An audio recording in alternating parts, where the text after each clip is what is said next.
Hello everybody, nice to meet you. အားလုံးတွေ့ရတာဝမ်းသာပါတယ်ဒီနေ့သင်ခန်းစာလေးမှာမျှဝေရှင်းပြပေးမှာက Outlook setting for the new Facebook page Outlook ဆိုတာကတော့ဒါတင်စားထားတာပေါ့နော် Facebook အသစ် account တစ်ခုအသစ်ဒီ page တစ်ခုလုပ်ပြီးဆိုရင်အဲ့ဒီ page မှာ page လုပ်ပြီးမဖြစ်မနေပြင်ရမယ့်အရာလေးပေါ့နော်အဲ့ဒီ setting လေးတွေအကြောင်းပြောပြပေးပါမယ်အဲ့ဒီမဖြစ်မနေပြင်ရမယ့်အကြောင်းလေးတွေ Okay let's start our lesson သွားလိုက်ကြအောင် Okay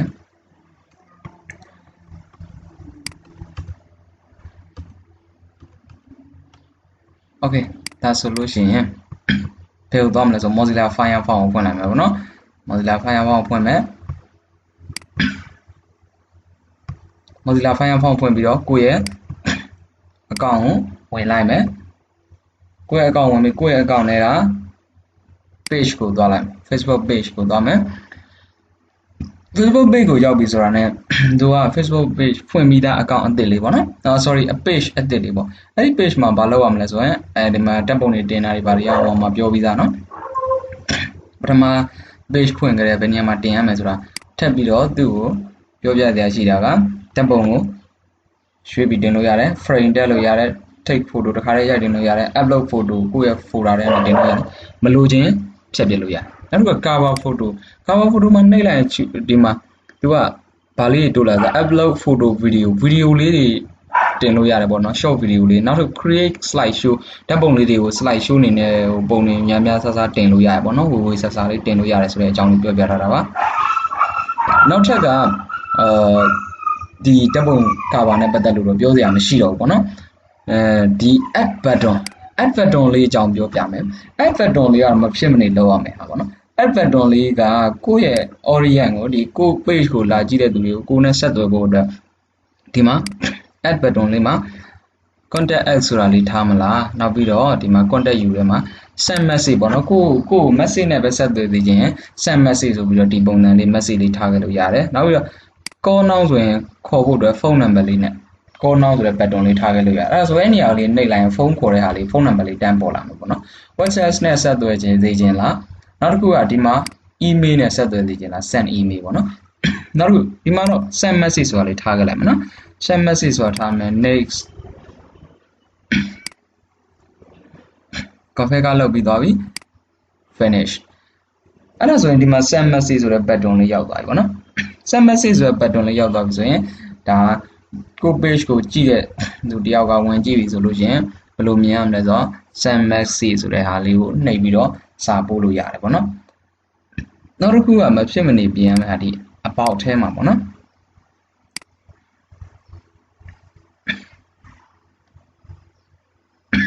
about ထဲမှာဆိုရင်လည်းဒီမှာကိုယ့်ရဲ့အကြောင်းပေါ့နော်ဒီမှာဆိုလို့ရှိရင်category မှာ school တစ်ခုတည်းပဲမြင်ရတယ်ပေါ့နော်အဲ့ဒီ school တစ်ခုတည်းကိုဒါsorry စထည့်ခဲ့တော့ school တစ်ခုတည်းပဲထည့်ခဲ့တယ်အဲ့ဒါကိုဘာလို့ချင်လဲ training school ကို UNPUDER school လို့ရိုက်ထဲမှာပဲပေါ်မှာပေါ့နော်အလုပ်တစ်ခုတည်းလုပ်နေတယ်ဆိုတဲ့သဘောအလုပ်၃ခုလုပ်အောင်ကို page ကို category ၃ခုထည့်ထားခဲ့မယ်ပေါ့နော် UNPUDER computer internet website ပေါ့နော်ဆိုတော့ဒါဆိုရင်ကို page ကအလုပ်၃ခုလုပ်သွားပြီဆိုတဲ့သဘောပေါ့နော်စီလိုက်မယ်ဒါကခုနကတော့ငါထည့်ပြီးသားဖြစ်တဲ့အတွက် computer internet website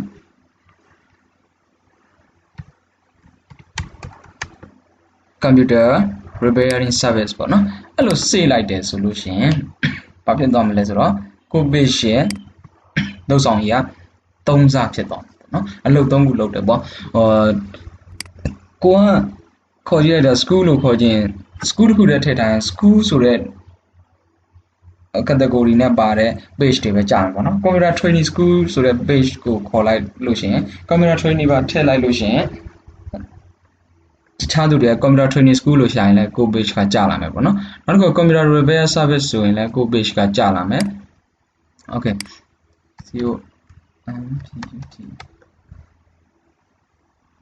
computer internet website ပေါ့နော် computer technology company ပေါ့နော် information technology company ဆိုဒါဆိုရင် ID company လို့ရိုက်ရှာလိုက်ရင်လည်းကိုယ့်ရဲ့ company ကကြာလာမယ်အဓိကတော့အဲ့နေရာမှာ၃ခု category ၃ခုထည့်လို့ရတယ်ပေါ့နော် name ဒီနေရာမှာ edit နေရာမှာ edit လုပ်ပြီး name change လို့ရတယ် name ကို change နေနိုင်အမြဲတမ်းမ change ပါနဲ့ name ကအမြဲတမ်း change လို့မရဘူးနောက်တစ်ခု name ကိုမြန်မြန် change နေတယ်ဆိုလို့ရှိရင်အဲ့နောက်မှာ and လေးထည့်ပေါ့နော် and လို့ထည့်ပြီးတော့ change ပြီးကို change နေတဲ့နာမည်ပေါ့နော်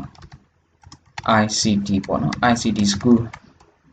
အဲ့လို change နေတယ်ဆိုရင်လည်းတကယ်လို့နောက်ဒီတိုင်းလေးစိတ်ထားလိုက်ပေါ့နော်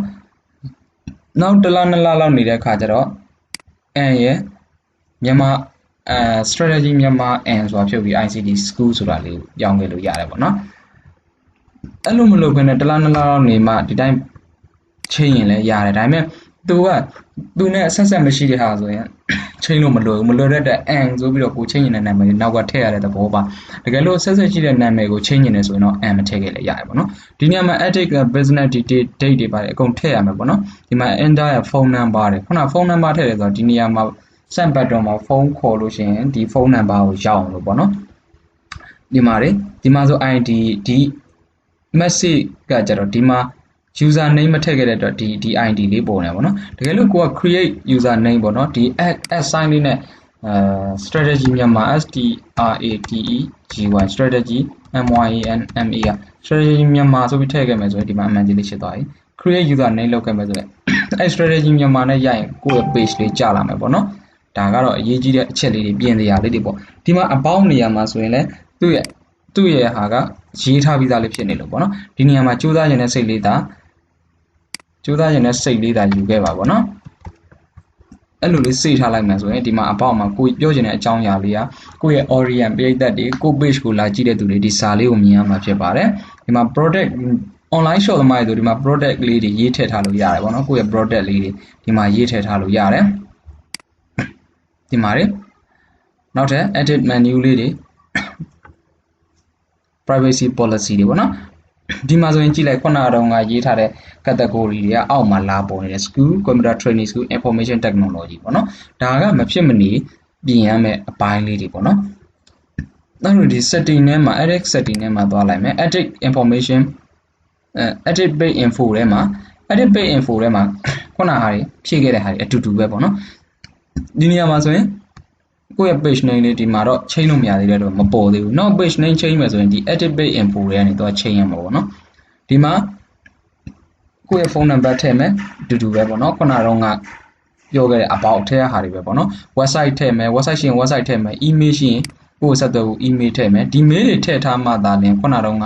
ဒီ button လေးမှာပေါ့နော်ခုနတော့ကကိုယ့် page ရဲ့ button လေးမှာကို audience တွေကို page ကိုလာကြည့်တဲ့သူတွေကိုလွယ်တကူပြလို့ရမယ်ပေါ့နော်လမ်းပြီးတော့ကို audience တွေနှိပ်လိုက်လို့ရှင် mail ကိုပို့သေးခြင်းအဲ့ဒီ email လေးကိုဓာတ်ရိုက်ရောက်မယ်ပေါ့နောက်တစ်ခုကဖုန်းခေါ်သေးခြင်းအဲ့ဒီဖုန်းလေးကိုဒီနေရာမှာနှိပ်လိုက်ရင်ဓာတ်ရိုက်ရောက်မယ်ပေါ့နော်ဒီနေရာတွေမှာထည့်ခဲ့ပေါ့နော်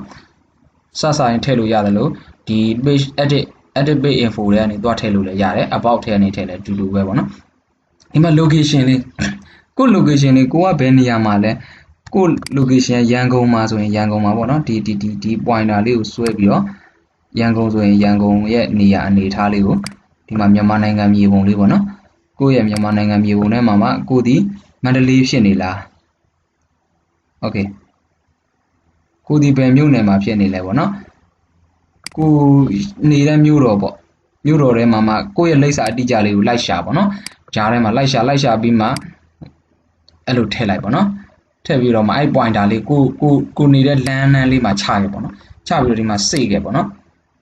ဒါဆိုရင်ကိုယ့်ရဲ့ address ဒီနောက်ပြီးတော့ open ဒီမှာရုံးနေဆိုလို့ချင်းအမြဲတမ်းပိတ်မှာလားဒီမှာဆိုရင် open selected hour ကိုဘယ်နှစ်နာရီကနေဘယ်နှစ်နာရီထိပေါ့နော် Monday ဆိုရင်9နာရီကနေပြီးတော့9နာရီထိဖွင့်မယ်အဲ့လိုမျိုး Tuesday Thursday Friday များသောအားဖြင့်ရုံးဖွင့်ချိန်ကတော့9နာရီ9နာရီစနေတနင်္ဂနွေပိတ်တယ်ဆိုလို့ချင်းစနေတနင်္ဂနွေကိုထည့်ခဲ့ကြရမလို့ပေါ့နော်အမြဲတမ်း daily ဖွင့်တယ်ဆိုရင်တော့ open all the way daily မှာနာရီတွေဘယ်အချိန်မှဖြစ်24နာရီဖွင့်တယ်ပေါ့နော်ဒါပေမဲ့ no hour available ဆိုလို့ရှိရင်တော့ဒီမှာ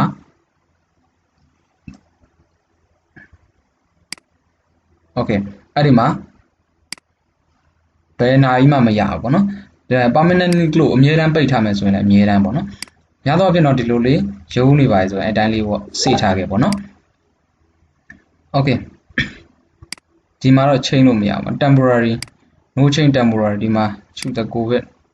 COVID-19 နဲ့ပြတာနော် during the coronavirus service chain လို့အဆင်မပြေဘူးပေါ့နော် open with the service chain ဒီမှာ service ကို online service အနေနဲ့ coronavirus ကာလဖြစ်တာဒီမှာ online service လုံးမလား delivery service လားကိုယ့်ရဲ့ service ကပေါ့နော် service ကနောက်တစ်ခုက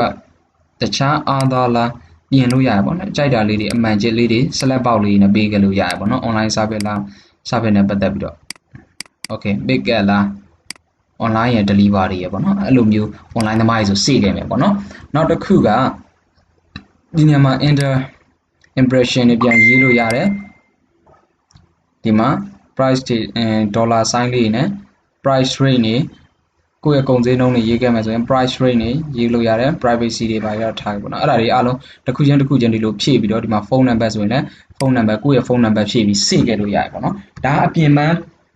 outer share ပေါ့နော် outer share setting ပေါ့ Facebook ရဲ့ outer setting လေးတွေကိုမဖြစ်မနေပြင်ရမယ် setting လေးကိုပြောပြပေးတာဖြစ်ပါတယ်ဆိုတော့